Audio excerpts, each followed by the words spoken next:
Cassiano Ricardo, un gran poeta brasileño, decía que el poeta era un hombre como cualquier otro, con todas sus apetencias y sus... nada más. Y yo pienso que sí.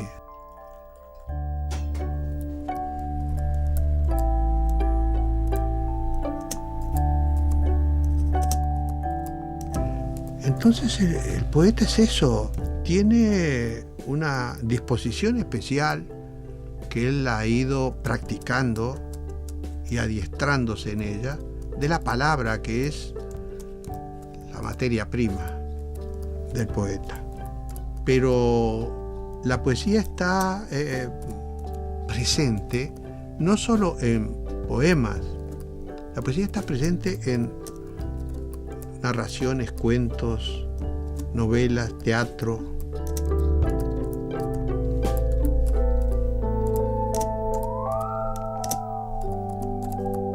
Por lo tanto, la poesía no es solamente lo que nosotros ahí vamos a constatar en un soneto, en una oda o cosas por el estilo. No. La poesía es un ingrediente fundamental de la creación más importante, sea cual sea el área en que se desarrolle esa creación.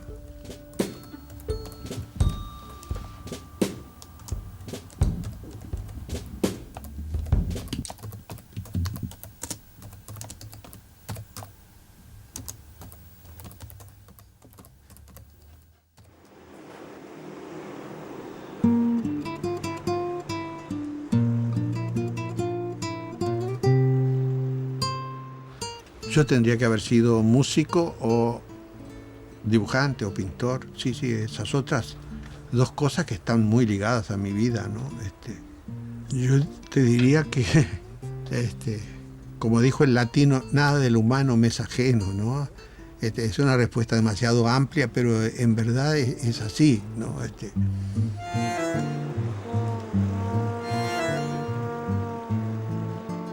El poeta tiene que ser una especie de pararrayos, de estar recibiendo de todo este mundo que se transforma y que cada vez lo conocemos más y está cada vez más en nuestras manos o en nuestras posibilidades de conocer, aunque sea retazos del mismo. No podemos cerrar los ojos y solamente girar toda la obra en torno al ombligo, ser un ombliguista. Envío. Te enviaré una flor no como requisito de cortesía. Te enviaré una flor, la nunca mía y siempre del deseo. Te enviaré una flor que no representa a nada ni nadie. Te enviaré una flor que morirá antes que la huelas. Te enviaré una flor brotada en los papeles del canasto, como del caos una flor.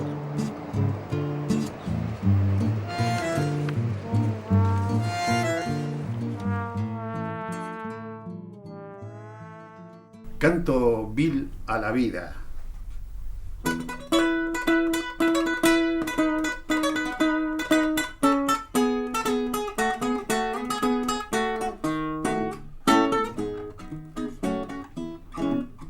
La vida, esa mierdita golondrina que allí dejó su impronta en la ventana. La vida, Audibrodencio girondina, la que se va tan pronta, tan temprana.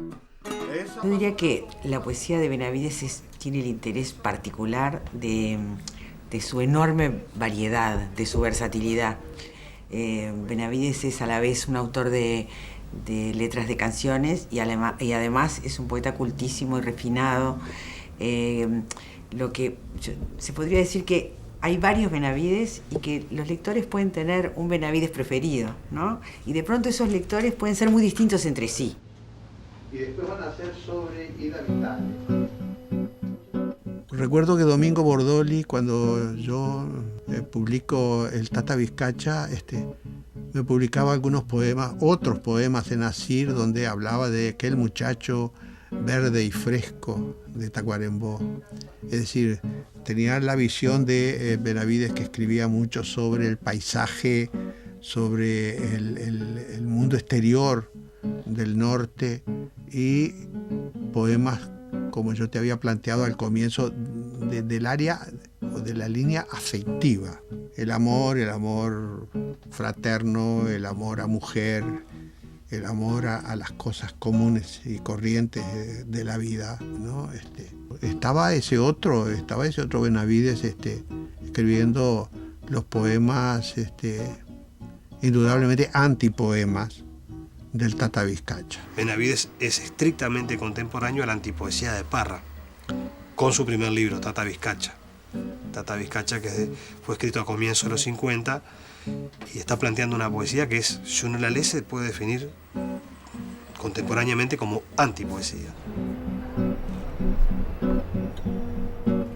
A mí se me ocurrió hacer una especie de adaptación y dije, bueno, voy a escribir algo sobre Tacuarembó. No los voy a matar, pero voy a escribir una serie de poemas en donde cada uno de los poemas va a ser un personaje disimulado detrás de un nombre falso, de las fuerzas vivas de tacuaremboenses, los empresarios, los mercaderes, sus servidores y las víctimas. Y cada uno de ellos yo lo puntuaba con un epígrafe tomado del Martín Fierro de José Hernández, sobre todo de los fragmentos del viejo Vizcacha. Por eso el libro se va a llamar Tata Vizcacha, Padre Vizcacha, ¿no? Es decir, para dar una idea de que estábamos viviendo en un tiempo en el que el acomodo y el arreglo era el pan nuestro de cada día.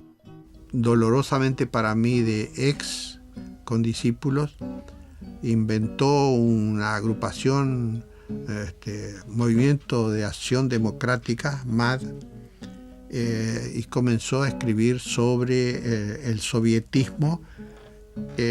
Cuando yo edito el libro, después de dificultades entre el 54 y 55, edito el Tata, y ellos, los del grupo S, recogen de las 4 librerías principales los tomos, hacen un acto en la plaza pública, cantan el himno, llaman a la gente y queman el Tata Vizcacha. Eso es muy significativo porque pasadas décadas y pasado después los 13 años de, sí, terrible dictadura que tuvimos, alguien a veces se entera del asunto del Tata y me plantea, la dictadura hizo cosas terribles de Benavides, ¿no?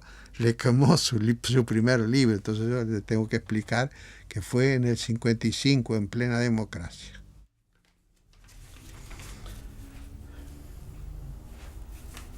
Ahora que estaba releyendo los poemas de Marosa di Giorgio, siendo todavía alumno liceal, un día aparece en mi creación el primero de los heterónimos, Pedro Agudo.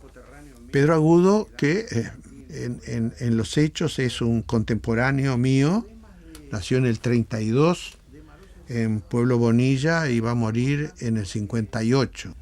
Pedro Agudo es un lírico un muchacho profundamente dominado por el existencialismo, principalmente francés, a través de Camus y Sartre, que se diferencia y mucho de la poesía que estaba escribiendo en ese momento su condiscípulo Washington Benavides. Muy bien, con Benavides tiene por lo menos 3 heterónimos que se llaman John Filiberto, Pedro Agudo y Joan Zorro, que tienen una biografía propia que él les ha inventado, pero además una voz distinta a la de Benavides. Tiene algunas cosas en común y otras cosas diferentes. John Filiberto, que es el más conocido porque es el que ha publicado un libro entero, es alguien que tiene la edad de los alumnos mayores de Benavides, la edad de Tomás de Matos, de Eduardo Milán, de Eduardo Darnoyanzo, de Eduardo Larbanois. Ha sido discípulo de Benavides y tiene con él una relación más de compinche que de alumno. Es ateo, cosa que Benavides no es. Es mucho más irónico y más satírico que Benavides. Y todo eso salió como Palas Atenea de la cabeza de Zeus. Pero yo creo que es una necesidad vital. Él lo ha dicho más de una vez, que no es un invento, que él no sabía que existían los heterónimos hasta que leyó a Pessoa y se dio cuenta que eso que él tenía, que era escribir a veces con la voz de otro, era la heteronimia. Yo no los inventé, ellos aparecieron. Pedro Agudo, John Filiberto y Joan Zorro no tienen nada que ver conmigo, no son reflejos míos.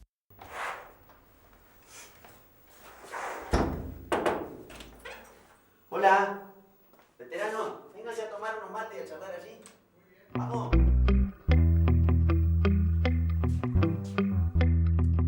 Más de 50 años viviendo duros avatares, momentos y cosas muy satisfactorias y felices, algunos pasajes, pero también durísimos trances y sin embargo inquebrantable, siempre firme, siempre segura. Ha sido para mí el horcón del medio, Nené. Y Pablo también. Pablo no es solamente mi hijo, es un colaborador permanente y un estímulo para la creación. Más o menos, porque en realidad... Pero por encima de todas las cosas es mi amigo. En el 61 nace Pablo y en Tacuarembó comienza a surgir todo un movimiento cultural muy importante. Empiezo a descubrir algunos discípulos realmente muy dotados para letras, para música, y se va conformando lo que Carlos Martins después llamó el grupo de Tacuarembó. Falta que darle el pelotazo inicial. Lo que pasaba es que nos reuníamos, escuchábamos música que no era la música habitual que se escuchaba en Uruguay. Mientras en Montevideo estaban escuchando a la bossa nova, nosotros teníamos los adelantos de la tropicalia. Estábamos ya en otra onda, estábamos recibiendo influjos, digamos, que no eran los corrientes.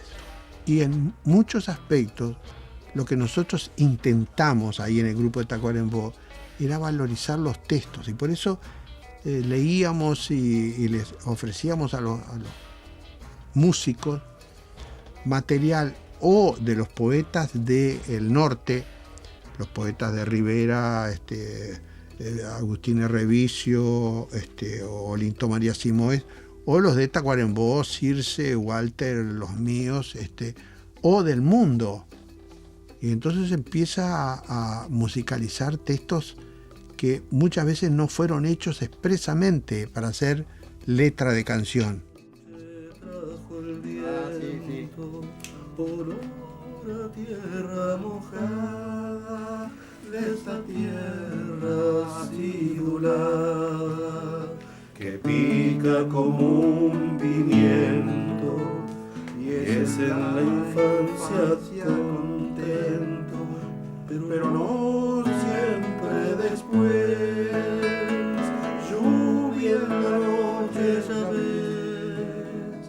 ha corrido tanta cuerda que estalló. Es curioso, pero él muchas veces va en contra de su facilidad. Tiene un enorme oído para los ritmos, tiene una poderosa imaginación poética y a veces se ha impuesto, por ejemplo, hacer experimentos entre la poesía y la narración en libros como Fotos o Teacloniche, o hacer una suerte de crónica que voluntariamente es prosaica, por ejemplo, y que eso no obedece a otra cosa que a una voluntad deliberada. Es decir, es un poeta que ha experimentado muchísimo. Y el torito escarabajo, siempre buscando el destino. Hay que salirle muchas veces al descampado y decir la palabra en el momento exacto, en el momento preciso. Siempre en el bajo. Hay una poesía así de recreación del paisaje. Hay una poesía, tendríamos que decirlo, una poesía de ciencia ficción. Fósil. Lo que se desenterró era en forma y tamaño como un puño de herrero. Oscurecido por la proximidad de la tierra, fósil inexplicable, ojos silentes lo medían, también lo mensuraban el carbono 14, el rayo láser, las crónicas de las luchas clandestinas y la Biblia. Era como una papa inmensa, como un cráneo de niño. La poesía firmada por Washington Benavides es camaleónica. Libro a libro, texto a texto, poema a poema, va mutando sobre sí misma, sin perder una coherencia que es esa intencionalidad del poeta que atraviesa toda su obra. Pero si hay algo que lo singulariza es rescatar esa multiplicidad de fuentes, trabajar intertextualmente y hacer una propuesta que es reconocible, la firma Benavides, en el concierto de la poesía en lengua española. Creo que es reconocible, hoy por hoy lo puedo decir. Pero que no era solo eso, mirá, acá ya es una época muy Esta casa este apartamento está forrado de libros, casetes, disquetes, pinturas. Y bueno, fíjate que en el fondo se corresponde a eso que yo te señalaba. La palabra, la música y la línea. Ahí están.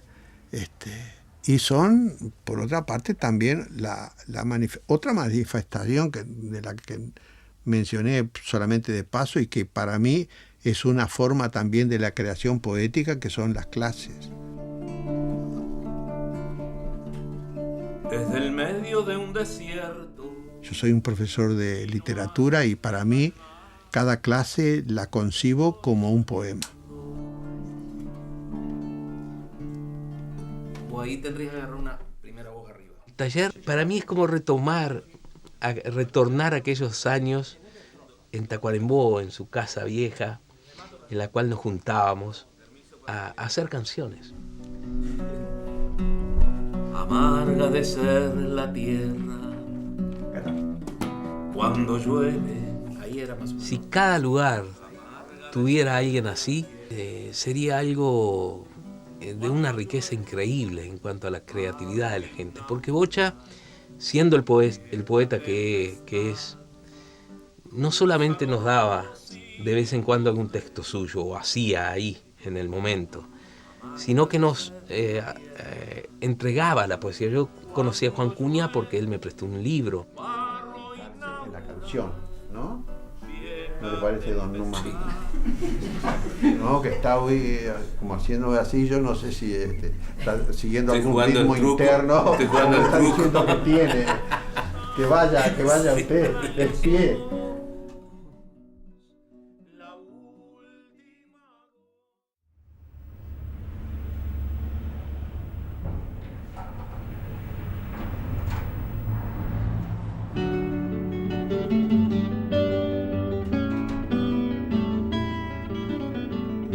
Bueno, yo creo que es un acierto que Benavides sea declarado ciudadano ilustre de la ciudad de Montevideo a pesar de su condición de tacuarembóense.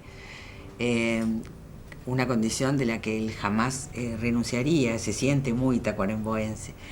Sin embargo, en Montevideo, durante los años de dictadura, Benavides jugó un papel fundamental en todo el movimiento de la música popular. Yo creo que si hay alguien que se lo merece en este país, es él por todo lo increíble que ha hecho por la cultura nuestra. Es inmenso, no solamente como poeta, Bocha como enseñando, y ha sido fundamental para la gran cultura uruguaya, ¿no? Son cosas que te das cuenta que son como respiros también, ¿no? A mí el asunto de los premios y todas esas cosas, bueno, tú publicaste, y como dice muy bien William Faulkner es como Citarrosa, no está conforme jamás con lo que hizo. Siempre le parece que tendría que haber algún aspecto modificable, que alguna cosa no se hizo del todo bien. Y yo pienso que esa durísima autocrítica es importante. Benavides, en la persona, en su forma de modelizar la vida austera, generosa, creativa, ¿verdad? Y en la envergadura de su propia obra, ¿no?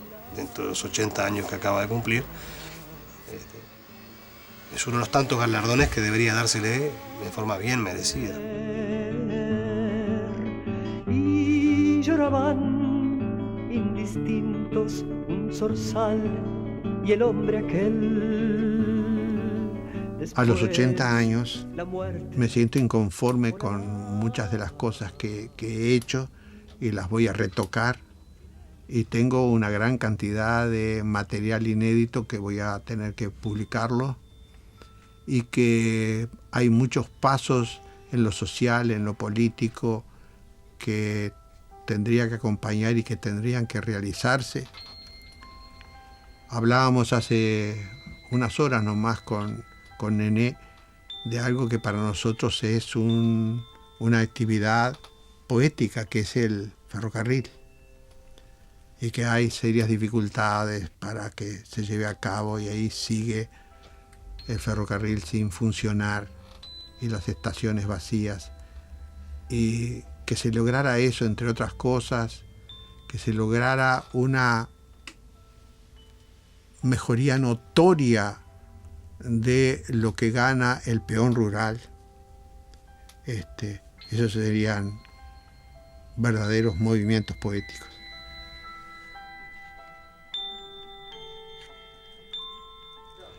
El instrumento forma parte de un libro que yo le escribí en un momento casi de desastre espiritual. Yo había tenido una posibilidad que se frustró de venir a dar clases a Montevideo, y no pudo ser, más bien fue un error mío. Volví a Tacuarembó y volví muy descorazonado. El instrumento forma parte de un trío de textos que están en las milongas, 3 textos muy dolorosos, muy ácidos, que conforman una trilogía, yo diría, del desencanto, de la desesperación.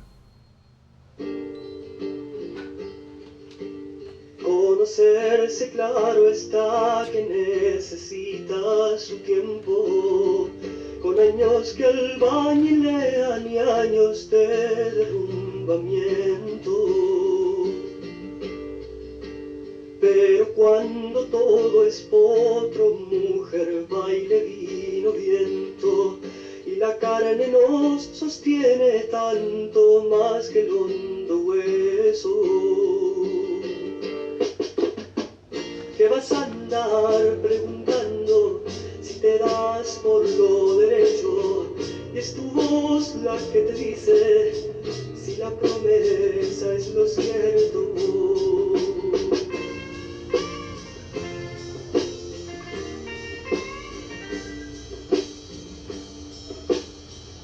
Pronto se volaron la mujer, el vino, el fuego, que